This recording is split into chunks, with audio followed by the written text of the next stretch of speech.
कधीकधी आयुष्यात असं होतं. मन खूप तुटतं. आपण खूप प्रयत्न करतो, पण तरीही कोणाच्या समजून घेतलं जात नाही. स्वतःलाच प्रश्न पडतो, हे माझ्याच बाबतीत का? पण स्वामी भक्तांनी इथे एक गोष्ट लक्षात ठेवायची आहे.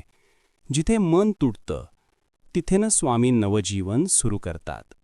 स्वामी म्हणतात, तुटणं म्हणजे शेवट नाही. तुटणं म्हणजे मी जवळ आहे याचा संकेत आहे. मन खूप दुखलं असेल तर स्वामींचं जय जय रघुवीर समर्थ जप 5 मिनिटे करा. आपल्या छातीकडे हात ठेवा आणि म्हणा, मी एकटा नाही, स्वामी माझ्यासोबत आहेत. एखादं छोटं चांगलं काम करा. मनाला खूप शांती मिळेल. आणि सर्वात महत्त्वाचं, स्वतःवर कठोर होऊ नका. स्वामी भक्तांचं मन तुटत नाही.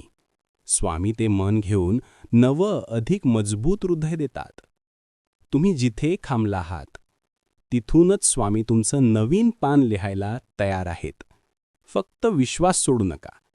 स्वामी म्हणतात, मी आहे तुझ्यासाठी, तू फक्त हाक मार. धन्यवाद.